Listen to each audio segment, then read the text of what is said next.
आप सभी को एक बार फिर से मेरा प्रणाम, सादर अभिनंदन, अभिवादन। मैं डॉक्टर अवनीश पांडे एक बार फिर आपके बीच वन औषधि परिचय लेकर आया हूं।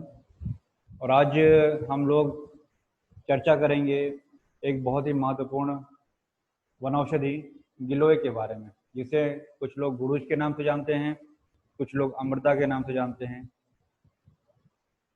बहुत ही महत्वपूर्ण वन औषधि है जिसका आयुर्वेद में भिन्न भिन्न रोगों में उपयोग बताया गया है।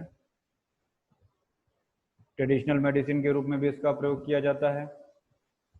और सबसे अच्छी बात यह है कि इसके गुणों को देखते हुए, इसके उपयोग को देखते हुए इसे राष्ट्रीय औषधि का दर्जा दिया गया है। इसका वानस्पतिक नाम टिनोस्पोरा कार्डिफोलिया है। मैनिस परमेसी फैमिली का प्लांट है ये। इसके कई नाम दिए गए हैं। आयुर्वेद संहिता ग्रंथों में आचार्य प्रियव्रत शर्मा जी ने भाव प्रकाश जी के अनुसार इसके कई नाम दिए गए हैं। और इसके प्रत्येक नाम का या तो कुछ इसका गुण बताएगा, या तो इसका कुछ कर्म बताएगा, या इसके स्वरूप का बोधक होता है। नाम रूप ज्ञान जो आयुर्वेद में द्रव्य गुण में बताया गया है, नाम रूप ज्ञान का मतलब यही है कि या तो जो उनका नामकरण द्रव्यों का किया गया है, उनके गुण कर्म के बारे में या उनके स्वरूप के बारे में कुछ न कुछ अवश्य बताता है।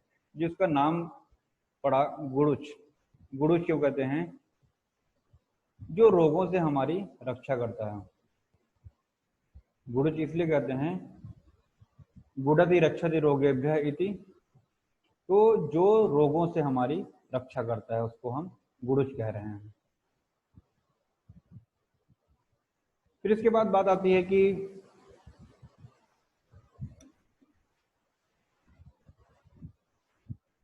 इसके और भी नाम हैं। जैसे अमृता क्यों कहते हैं? यह अमृत के समान गुणकारी है। अमृत के समान गुणकारी होने से इसको अमृता कहा जाता है। बात कही जाती है, भाव प्रकाश में भी आया है कि जब श्री रामचंद्र जी ने रावण पर विजय प्राप्त की तो इंद्र भगवान बहुत प्रसन्न हुए। तो जितने भी वानर सेना मारे गए थे उन्होंने प्रसन्न होकर अमृत की वर्षा की, वानर सेना को जीवित करने के लिए, पुनः जीवन दान देने के लिए। तो वो अमृत की बूंदें पृथ्वी पर जहां जहां गिरी उससे अमृता यानी कि गिलोय की उत्पत्ति हुई। तो आप समझ सकते हैं कि अमृता कितनी गुणकारी है। इसका एक अन्य नाम है छिन्नरुहा। छिन्नरुहा का मतलब हम इसके तने के जितने भी टुकड़े करेंगे, इसके तने के हम जितने भी टुकड़े करेंगे, हर टुकड़े से एक नया प्लांट बन जाता है। इसीलिए हम इसको क्या कहते हैं? छिन्नरुहा भी नाम देते हैं। कांड उद्भवा, इसके कांड से नया प्लांट जर्मिनेट हो जाता है, इसलिए इसको कांड उद्भवा भी कहा जाता है। कांड मतलब स्टेम। फिर सबसे महत्वपूर्ण बात आती है, इसका पहचान कैसे करें। बहुत से लोग प्रश्न करते हैं गिलोय का हम पहचान कैसे करें। तो साथियों मैं बताना चाहता हूं, इसका एक नाम ही दिया गया है चक्र लक्षणिका। चक्र लक्षणिका का मतलब चक्र। जब हम इसके स्टेम को, इसके तने को हम ब्लेड से ट्रांसवर्स इस तरीके से काटते हैं, ब्लेड से इसके बहुत पतला अगर बारीक काटेंगे आप, तो आप देखेंगे कि एक चक्राकार एक रिंग बन जाती है, चक्र बन जाता है। वो रिंग कुछ इस तरीके का होता है। देखिए इस तरीके से एक रिंग बन जाता है, इसलिए इसका नाम दिया गया है चक्र लक्षणिका। तो ये इसका एक पिक्यूलियर फीचर है इस प्लांट को पहचानने का। चक्र लक्षणिका इसको नाम इसीलिए दिया गया है। दूसरा इसका फीचर है पहचानने का, इसकी पत्तियां। आप देखेंगे इसकी पत्तियां बिल्कुल पान की पत्ती के तरीके से होता है, हृदयाकार, जिसको हम कहते हैं हृदयाकार। देखिए हमारे पास है भी, मैं आपको दिखाना चाहता हूँ। देखेंगे आप, ये बिल्कुल पान के पत्ते के तरीके से है, जैसे आपको इमेज में दिख रहा है बिल्कुल वैसे मेरे हाथ में गिलोय है, बिल्कुल पान के पत्ते के तरीके से। इसी फैमिली का एक और प्लांट है पाठा, जिसको हम कहते हैं सिजम प्लस परेरा, मैनिस परमेसी फैमिली का है। उसका भी पत्तियां कुछ ऐसी होती है, लेकिन जो ये कार्डियक नॉच है ना, जो गड्ढा है, वो इतना नहीं होता उसमें, लेकिन गिलोय में कुछ ज्यादा होता है। और गिलोय की एक और खासियत है, क्या है? ये लता है, ये टेंड्रिल है, ये किसी सपोर्ट को पा करके ऊपर चढ़ता है। पेरेनियल बहुवर्षायु है। इसका जो स्टेम होता है बाहर से ग्रेइश कलर का धूसर वर्ण होता है, और जब ऊपर की इसकी जो तना होता है उसका हल्का सा लेयर आप हटाएंगे तो मांसल भाग जो होता है अंदर की तरफ जो होता है मांसल भाग, वो हल्का सा पीलापन हरा होता है। तो ये तो कुछ हमने इसकी मार्फोलॉजी के बारे में बात की। अगर हम बात करें कि आयुर्वेद संहिता ग्रंथों में इसका कहाँ कहाँ उल्लेख आया है, तो आचार्य चरक ने इसका जो है वयस्थापन महाकषाय में वर्णन किया है। वयस्थापन मतलब जो हमारी आयु को स्थिर रखे, बुढ़ापा ना आने दे, नौजवान बनाए रखे। दूसरा दाह प्रशमन, ये दाह को समाप्त करता है। स्तन्य शोधन, आयुर्वेद में 8 क्षीर दोष बताए गए हैं। नारी स्तन्य के 8 क्षीर दोष, वहां पे इसका प्रयोग बताया गया है कि क्षीर को यानी कि जो मदर मिल्क होता है उसको कैसे हम अगर दूषित मदर मिल्क है तो कैसे उसको हम स्वच्छ करेंगे, कैसे उसकी हम चिकित्सा करेंगे, वहां पे गिलोय का प्रयोग बताया गया है। पाठा महौषध तुरदार मस्त मुरवा ऐसे करके आया है वहां। तृप्तिग्न महाकषाय में वर्णन आया है गिलोय का। आचार्य सुश्रुत ने वल्ली पंचमूल में गिलोय का वर्णन किया है। आचार्य वाग्भट ने गुरुच्यादि वर्ग में वर्णन किया है। अगर इसके हम फार्मेकोलॉजी की बात करें, रस पंचक की बात करते हैं, तो तिक्त कषाय रस होता है इसमें गिलोय में।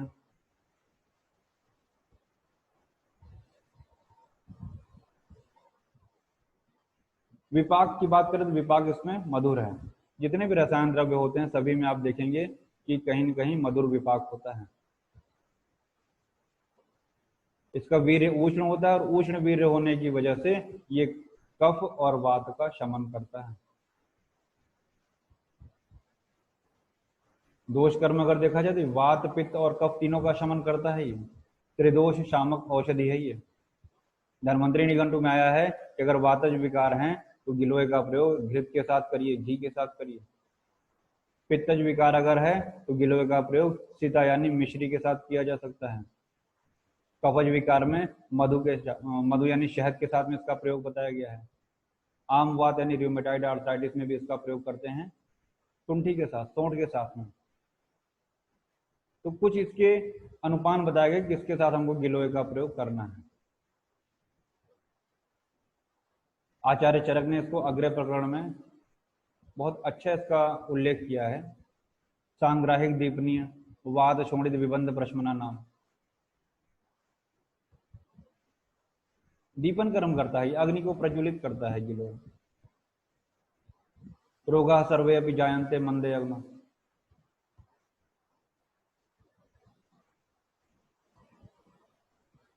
आयुर्वेद में बताया गया कि सभी रोगों का मूल कारण जो है मंदाग्नि ही है। तो आप समझ सकते हैं कि गिलोय जो है कितना उपयोगी है। सारे रोगों का ये शमन कर देता है।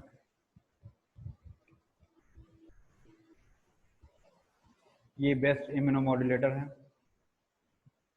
इम्यून सिस्टम को ये बढ़ाता है, रोगों से लड़ने की क्षमता को बढ़ाता है। एंटीऑक्सीडेंट है ये। एंटीऑक्सीडेंट होने से ये वयस्थापन है। बहुत अच्छा एंटीपायरेटिक और एनाल्जेसिक का काम करता है ये।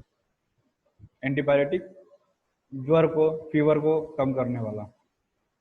आपने देखा होगा डेंगू बुखार में प्लेटलेट संख्या कम हो जाती है, प्लेटलेट काउंट कम हो जाता है, तो वहां पे डेंगू और पपीते का अच्छा प्रयोग किया जाता है। ये जो योग है क्या है, प्लेटलेट काउंट को बढ़ाता है और ज्वर के वेग को भी कम करता है।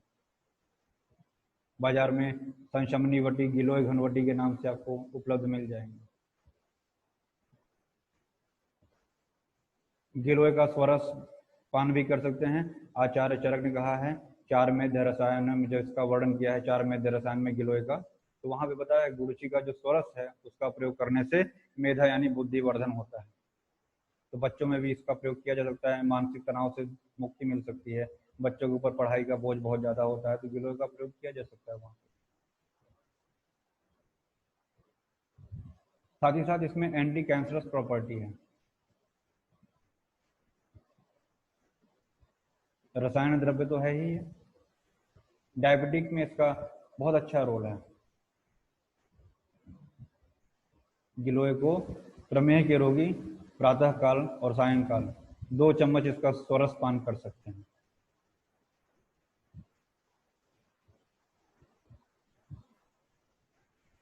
तो तमाम इसकी जो गुण कर्म हैं, इसकी क्वालिटीज जो हैं, इनके आधार पर इसको अमृता कहा गया है।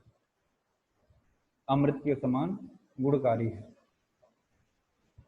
शरीर का कोई भी ऐसा सिस्टम नहीं है जिसपे गिलोय अच्छा प्रभाव न करता हो, लेकिन ऐसा देखा गया है कुछ लोगों में गिलोय का प्रभाव हानिकारक देखा गया है कहीं न कहीं। तो जब भी आप गिलोय का सेवन करें और आपको ऐसा लगे कि हाँ उसका कुछ साइड इफेक्ट हो रहा है, देखिए जिसका इफेक्ट है उसका साइड इफेक्ट होगा ही। ऐसा हमारे गुरुजी ने हमको बताया था कि कुछ लोग कहते हैं आयुर्वेदिक औषधियाँ साइड इफेक्ट नहीं होती है। नहीं, ये भ्रांति है। जिसका इफेक्ट होगा उसका साइड इफेक्ट होगा। वो जरूरी होता है कि आप किस तरीके से उसको प्रयोग करते हैं, कि आपकी प्रकृति उस औषधि के अनुकूल है कि नहीं। क्योंकि आयुर्वेद में कहा है पुरुषम पुरुषम वीक्ष्य, जो औषधि किसी एक व्यक्ति के लिए औषधि है वो दूसरे के लिए वो जहर हो सकती है। इसीलिए प्रकृति निर्धारण बताया गया है, प्रकृति का सिद्धांत बताया गया है। प्रत्येक व्यक्ति की प्रकृति अलग अलग होती है। जैसे मॉडर्न में जीन का कॉन्सेप्ट है, वैसे आयुर्वेद में प्रकृति का कॉन्सेप्ट होती है। पुरुषम पुरुषम वीक्ष्य, वैद्य को प्रत्येक व्यक्ति की प्रकृति के अनुसार ही चिकित्सा करनी चाहिए। तो ऐसे व्यक्ति अगर आपको गिलोय से थोड़ा सा भी अगर साइड इफेक्ट हो रहा है तो तुरंत आप अपने वैद्य से, अपने चिकित्सक से परामर्श जरूर लें। खासकर ऑटो इम्यून डिसऑर्डर जिनको होता है वहां पे थोड़ा सा परहेज करना पड़ेगा आपको, क्योंकि गिलोय से क्या होता है, इम्यूनिटी बढ़ती है, रोगों से लड़ने की हमारी क्षमता बढ़ती है। अगर इम्यूनिटी बढ़ रही तो हो सकता है कि ज़्यादा इम्यूनिटी बढ़ जाए तो ऑटो इम्यून डिसऑर्डर जिनको है पहले से, उनके लिए समस्या हो सकती है। प्रेगनेंसी में थोड़ा सा अवॉइड करना चाहिए या डॉक्टर की देख रेख में लेना चाहिए उष्णवीर्य औषधियों में। और भी बहुत से गुण हैं, लेकिन हम कोई भी किताबी ज्ञान या कोई साइंटिफिक शब्दावली का प्रयोग नहीं करेंगे। सिर्फ सामान्य सी बातों का प्रयोग करते हुए सिर्फ यही करेंगे कि चाहे वो स्किन डिजीज हो, इसका चर्म रोगों में भी अच्छा उपयोग है, ब्लड प्यूरिफाइंग है, हृदय रोगों में अच्छा ये कार्य करता है, कार्डियक टॉनिक के रूप में भी ये कार्य कर सकता है, डायबिटीज में अच्छा रोल है इसका, प्रमेह में। साथ ही साथ पाचन तंत्र को आपके सही रखता है, दीपन द्रव्य है जैसे मैंने अभी बताया, एंटी कैंसरस प्रॉपर्टी है, एंटीऑक्सीडेंट प्रॉपर्टी है। इन सभी गुणों के कारण इस अमृता का नियमित सेवन करिए आप, और अपने आसपास के लोगों को भी इस अमृत तुल्य औषधि अमृता के बारे में जरूर बताएं। वाकई में ये अमृता है तो ये अमृत के समान गुणकारी है। इसका जो प्रयोजांग है ये तना ही है। फिर मैं एक बार बता दे रहा हूँ, जो लोग वीडियो बाद में देख रहे हैं मैं उनको एक बार फिर से बता देना चाहता हूँ कि ये जो प्लांट है इसकी पहचान का तरीका क्या है, कि इसको जो है चक्र लक्षणिका कहा जाता है। चक्र लक्षणिका मतलब इसकी जो स्टेम होती है, अगर उस स्टेम को अगर आप देखेंगे ट्रांसफर सेक्शन में काट के तो इस तरीके से सर्कुलर रिंग आपको मिल जाएगी। अगर इसको आप देखेंगे, बहुत मैं जूम करके इस समय नहीं दिखा सकता हूँ आपको, देखेंगे यहाँ पे चक्र दिखेगा अगर आपको दिख रहा होगा, ठीक है ना। वो चक्र यही है जो आपके स्क्रीन पे इस समय ही आपको दिख रहा है, इसीलिए इसका नाम चक्र लक्षणिका कहा गया है। वन औषधि परिचय में आज गिलोय के साथ हम लोग थे। अगली बार हम लोग किसी नए पौधे के साथ, नए वन औषधि के परिचय के साथ आपके साथ सामने आएंगे हम। स्वस्थ रहिए, प्रसन्न रहिए। सर्वे भवन्तु सुखिनः, सर्वे सन्तु निरामया, सर्वे भद्राणि पश्यन्तु मां कश्चित् दुःखभाग् भवेत्। इसी कामना के साथ जय हिंद, जय भारत, जय आयुर्वेद। धन्यवाद।